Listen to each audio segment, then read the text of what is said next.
Hey there, folks.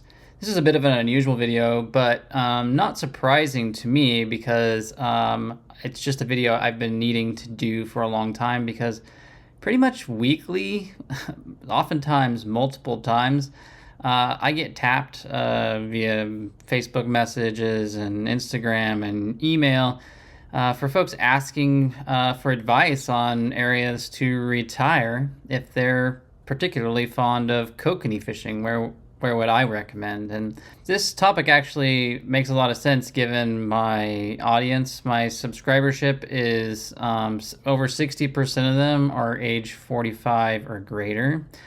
So a lot of them are already in retirement, nearing retirement, or thinking about retirement.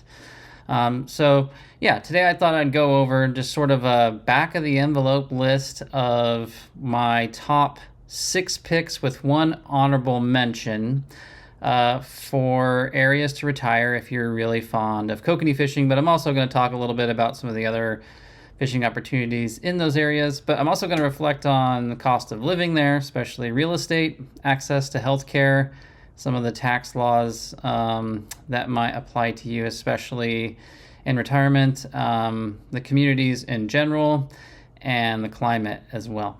So let's dive right in. There's no specific special order to this. It's just kind of a list I literally just dreamed up and threw down on a piece of paper. I travel across the United States chasing kokanee, so I have a lot of experience in these communities, and some of them I've even lived in, and I'm living in today. So, all right, before we get into the list, I am going to say I'm going to exclude everything in California and Colorado.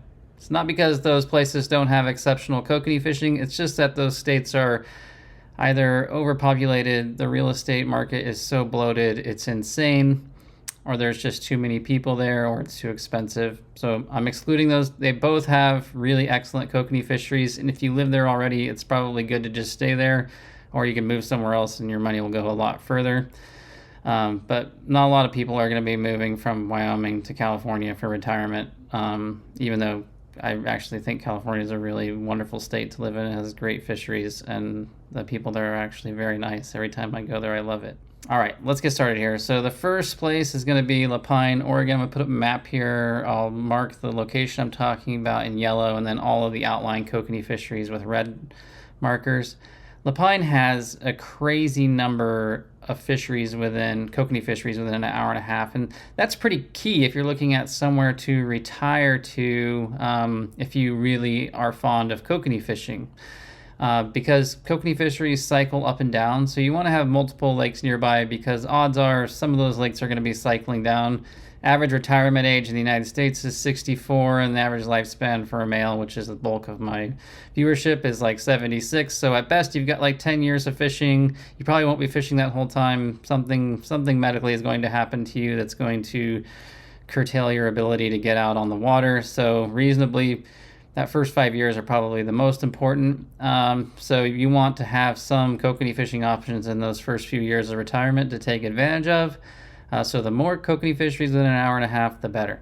And La Pine's got a ton. It's got Paulina Lake. It's got East Lake, both beautiful caldera lakes with average sizes anywhere from 11 to 14 inches. You've got Wickiup Reservoir, which is, depending on droughts and irrigation needs, cycles up and down quite a bit, but there are fish up to 18 inches in there, just like they're catching them this year. It's not red hot, but they're big. The lake right next door, Crane Prairie to Wickiup, also produces fish upwards of 18 inches and some really nice rainbow trout. Wickiup's got good brown trout. You've got Odell, you've got Crescent, all producing fish in the 11 to 14 inch range annually. So you've got a number of kokanee fisheries just stacked right there, just all on top of you. And you can drive just a little bit further to the north and fish Billy Clap Lake, which has small kokanee but giant bull trout. So you've got a ton of fisheries opportunities there, tons of recreation. You've got nice seasonality in La Pine. It snows a lot in the winter, but not crazy. And it usually melts off pretty fast. It's pretty mild winters there compared to some of the other places I'm going to talk about. La Pine's close enough to Bend. You'll have really good access to quality medical care, which is super important, because inevitably you're going to have some sort of cardiac episode or a stroke or something like that, and the minutes that it takes to get you to a hospital do matter in terms of your survivability and also your recovery, so you can get back out there on the water and get back to fishing, because getting old sucks and things just break down, right? So La Pine's definitely high up there. It's a really small community, but you're close enough to Bend that you can drive just a little bit north and pretty much find everything that you need. And if your significant other is more of a city dweller, then you might look at Bend, but it's kind of gotten spendy and it's really expanded out a lot in the past few years. Excellent trout fishing in the Deschutes rivers there and the Crooked rivers nearby. There's just a lot to do there. Excellent big game hunting as well. So really nice place, very sunny in the summertime and dry and snowy, but plenty of bluebird days during the winter. It's a really nice place. It's a drier climate too, so you don't have to worry about all the mold issues and such that you might have to worry about in some other locations. So La Pine, Oregon is my first one. Then we're going to jump north from there to the Evergreen State where I live. And I'm actually going to recommend a community not far from where I'm living now, and that community is the community of Tonasket, Washington. It's just north of the city of Omak. It's a smaller community. It's a little bit cleaner and nicer than some of the other communities here in the Okanagan Valley, but it also is very well located if you're really into kokanee fishing. So you have many, many, many kokanee fisheries nearby. You have Lake Chelan, you have Wapato, Alta, you have Kokanee Reservoir, Kokanee Lake, Spectacle Lake, Palmer Lake, Bonaparte Lake, Curlew Lake, Buffalo Lake, and Lake Roosevelt, all within about an hour and a half. That's a lot of kokanee. Plus, you've got tons of other opportunities for fishing, tons of trout, pretty much every flavor you can imagine. Yellow perch, walleye. They even have a Chinook and sockeye salmon season on the Columbia, just about 45 minutes to an hour south of you. Excellent hunting for whitetail and mule deer. Not much for elk up here, and pretty decent turkey hunting, and the waterfowl hunting on the Columbia River is pretty good as well. One of the things I really like about Washington State is we have no income tax, no state income tax, so you're not going to get your Social Security taxed. You're safe on that. Sure, we have taxes on gas and it's high, and we have taxes on food and things like that, but it's really nice to not have to worry about your Social Security getting taxed, which is an issue in some of the states I'm going to talk about later down in this video. Colorado is one of those states, which is why I've also excluded it. Let's see, what else is there? Oh, one of the nice things about Washington State too is that we have a really robust healthcare system, and all of these little towns in the Okanagan Valley have hospitals, so you can be in a hospital really quick. Tonasket has a small one, Omak does, Brewster has one. They all have somewhere you can get quick medical care if you need it. The climate here is pretty good. In the summertime, it gets a little bit hot, but it's very sunny pretty much from April until September. We do get bitterly cold in the winter, and most of the lakes do freeze up, but the Columbia stays open, so you always have an opportunity to get out on the water. And Lake Chelan's open year-round, and the kokanee fishing's great year-round there too. So if you like kokanee fishing year-round, it's actually not a bad choice. That's Tonasket, Washington. Okay, so next we're going to jump up to the north into British Columbia. Now I have a few subscribers from British Columbia, about 5% of my total subscribership is, so maybe they'll want to retire there, but I'm going to recommend the town of Kamloops, British Columbia. It's such a nice town. It's very beautiful, great climate, chilly in the winter. It's very similar to the Okanagan in terms of you're going to get everything locked up during the winter time, but the summer comes pretty quick. It warms up pretty fast in April and May, and the lower elevation lakes open up, and they've got a ton of kokanee fisheries nearby. So very close to town, you've got Stump Lake, Peter Hope Lake, you've got Paul Lake, you've got Monty Lake or Mont Lake. All those kick out fish upwards of 14 to 16 inches, sometimes more when they cycle up. And then you're within easy striking distance of the caribou, and there's like gajabillion Kokanee lakes up there, but they're all awesome. You got Decca, Sulphurous, Hathaway, Horse. Gosh, I'm missing some. Bridge. The list just goes on and on. There's so many Kokanee fisheries there. Great trout fishing. Not as much diversity in terms of like spiny rays, but very pleasant. It would be a really good location if you're kind of looking for like a snowbird type thing to do. You can, if you're an American citizen, it's hard for us to retire to Canada, but you could definitely snowbird it. Take your RV up there in the Kamloops area for the summer and just have a heyday, and then go back south to somewhere warm during the wintertime.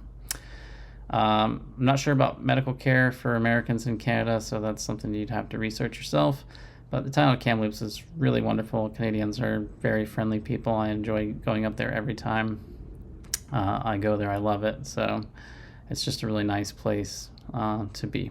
Okay, we're going to jump back down south of the U.S. border, and we're going to split two states here, Washington and Idaho.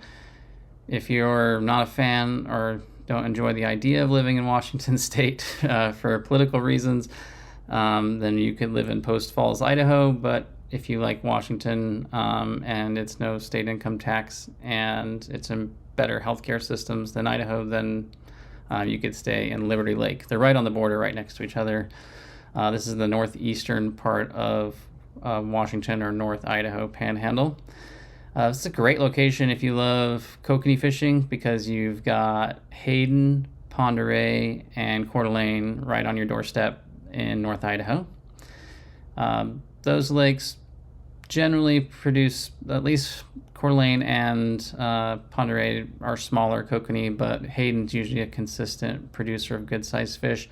Then on the Washington side, you've got Loon Lake, which has been kicking out some giants, but it cycles up and down. Sullivan Lake, which is generally smaller fish. Bead Lake has smaller fish. And then you also have access to Lake Roosevelt, which are generally larger fish, upwards of 20 inches. And then there's a ton of other fishing opportunities here for walleye, pike, perch, tons of trout fishing, really excellent upland game hunting in that part of northeast Washington, but also North Idaho has some pretty big elk herds too that you could take advantage of. Excellent fly fishing on the Coeur d'Alene River for big native West Slope cutthroats. Yeah, it's just a ton of great opportunities here. And then you're not that long of a drive down to the Clearwater in Idaho for steelhead and Chinook when those opportunities arise. Excellent healthcare systems in Spokane because of its large universities. So you'll be able to get top of the line care there and not be far away from hospitals. Cost of living is relatively high, but you can probably find some smaller communities just north of Spokane, or you can probably find some smaller communities north of Liberty Lake or in the more rural areas outside Post Falls that you might have an opportunity to find something a little bit more affordable. Like I said, Washington State doesn't have income taxes, but has higher sales tax on gas and groceries. And Idaho is kind of on the lower end of both of those things, but it does have state income tax, but I don't think they tax Social Security, which is pretty nice. Winters are going to be snowier and more mild, though, than, say, like the Okanagan where I live. It's much colder where I live, but drier, and there it's more mild, but more snow, more moisture, more rain. So their summers aren't quite as sunny and hot as it is here where I live in north central Washington. But you'll get plenty of sunshine and really beautiful weather all spring and summer long. All right, next up, we're going to jump to the south, to the town of Boise, Idaho. And there's really no way I could not put this on the list. Boise's like exploded in growth, and it's actually kind of expensive now, but and the traffic's horrific. That's something I did not expect the last time I went fishing down there. Traffic sucks, but if you could live on the eastern side of the northeast side of the city, you'd have some pretty good options in terms of getting quick strikes at Lucky Peak Reservoir, Arrow Rock Reservoir, and Anderson Ranch, all of which seem to consistently kick out like toad kokanee upwards of 18, 19 inches most years. Fishing pressure on all of those lakes is pretty high just because of their proximity to such a large city. But and the bikini hatch is pretty heavy in the summertime, so it can kind of squander the fisheries. But if you get out there early, you've got lots of opportunity right on your doorstep. You can also go north to Deadwood Reservoir. That's actually the source population for most of the Kokanee fry they plant in all these lakes. Those fish are generally smaller, and then you've also got Payette Reservoir, which is probably on the edge of that 1.5 hour. It's more like 2 hour drive to the north, but it's got pretty large kokanee too.